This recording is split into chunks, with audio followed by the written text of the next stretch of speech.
Kampuang nan Jawa di mato, gunung sonsai baku liliang, takkan ada kawan-kawanan lamong, sangke basul yang sudiang.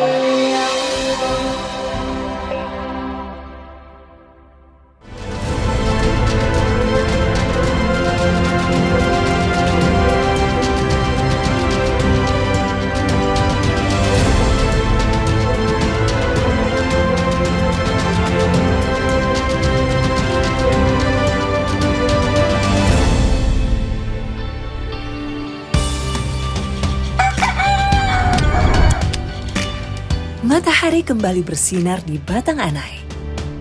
Fahira, siswa kelas 5 SDN 05 Batang Anai, bersiap ke sekolah. Assalamualaikum. Bersama kawan-kawannya, mereka melangkah dengan semangat menyala bangkit dari bencana.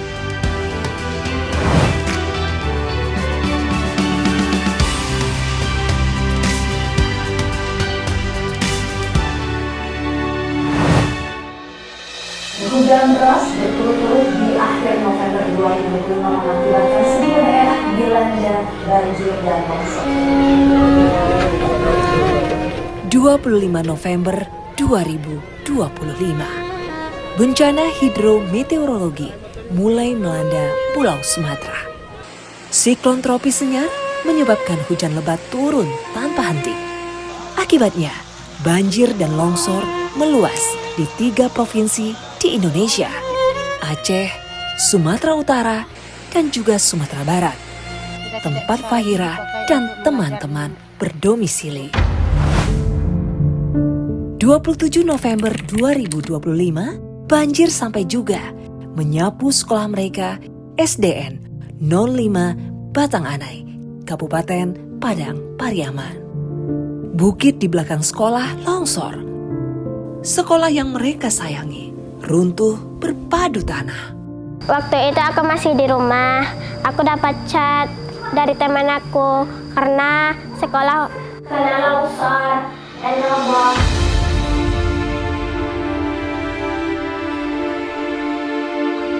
Aku ke bawah untuk ngelihat sekolah. Aku penasaran. Aku pergi sama mama ke bawah. Ternyata jalan udah ditutupi sama banjir. Mama aku nggak bisa berenang. Aku suruh aja mama tinggal di kuburan. Setelah itu aku berenang ke seberang. Berenangnya itu agak susah. Ya mau gimana lagi, aku tetap berenang. Sampai di sekolah aku melihat sekolah udah roboh.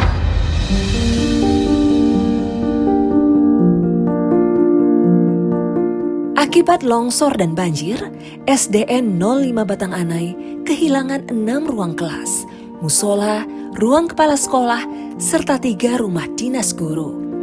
Ruang guru menjadi satu-satunya bangunan yang tersisa. Selebihnya, bangunan hanya memiliki atap dengan bagian dinding yang menganga. Hampir seluruh bangunan SDN 05 Batang Anai rusak parah. Berbagai berkas dan aset sekolah yang tersimpan dalam ruangan juga ikut hilang. Bencana datang tanpa permisi, menyisakan reruntuhan yang sunyi. Kekhawatiran saya terhadap peserta didik saya, yang pertama tentu mereka kehilangan tempat mereka belajar. Melihat semangat anak-anak untuk belajar, ketika tempat belajar anak-anak ini sudah tidak ada, tentu saya berpikir bagaimana anak-anak kami nanti akan belajarnya. Tambah dengan puing-puing sekolah ini yang bisa dikatakan cukup membahayakan, karena masih ada yang tidak rata secara seluruhnya, karena masih takutnya membahayakan kepada anak-anak kami.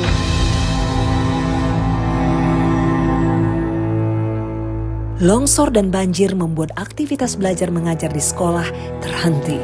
Siswa diliburkan karena bangunan sekolah tak lagi memadai. Berbahaya untuk mereka berada di kawasan sekitar bencana. Setelah air surut, upaya pemulihan dimulai. Warga bahu-membahu membersihkan area. Sisa lumpur dan puing bangunan dibersihkan agar lokasi dapat kembali digunakan. Tenda darurat pun didirikan sebagai pengganti ruangan, sebagai lokasi sementara siswa belajar. Bencana tak hanya merusak fisik bangunan, ancaman yang lebih berbahaya adalah anak-anak yang mengalami trauma.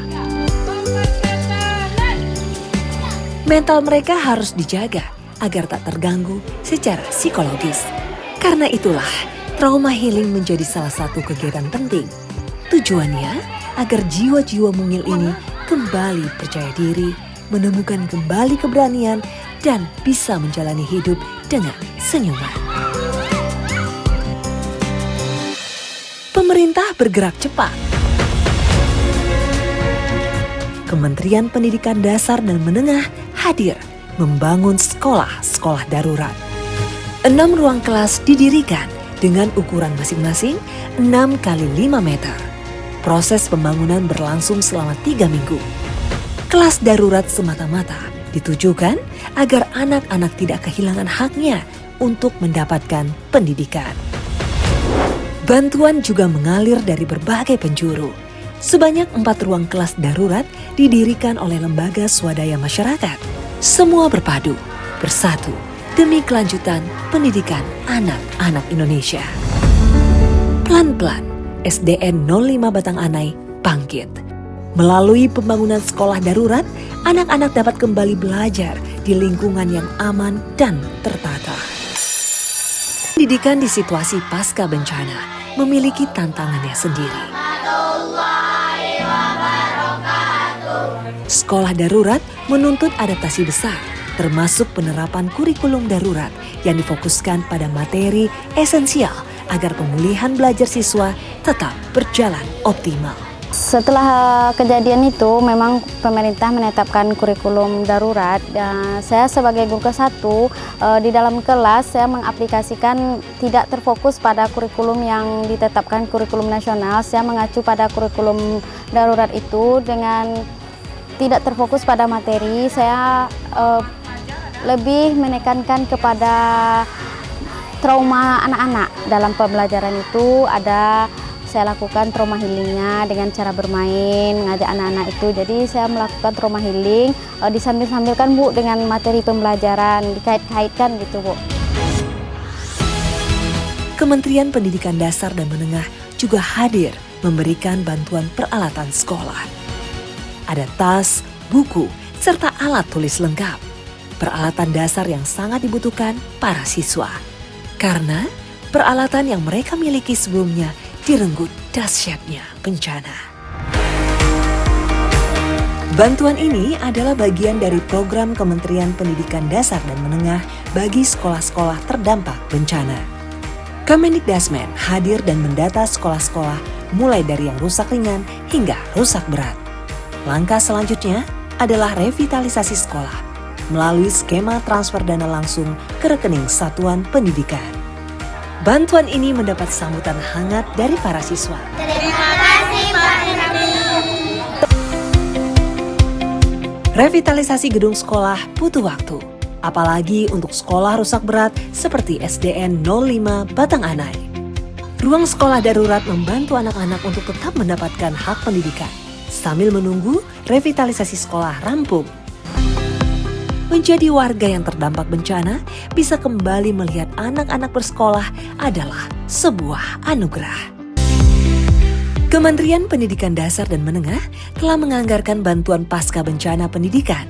Dengan anggaran inilah sekolah-sekolah darurat dibangun, bantuan alat sekolah disalurkan, dan ada bantuan sebesar 2 juta rupiah per bulan untuk para guru dan tenaga kependidikan yang terdampak bencana selama 3 bulan. Di tempat sederhana ini, mereka memulai kembali dalam doa dan harapan akan terwujudnya ruang belajar yang lebih baik. Karena bagi mereka, sekolah bukan sekedar tempat belajar, tapi tempat untuk kembali meraih mimpi.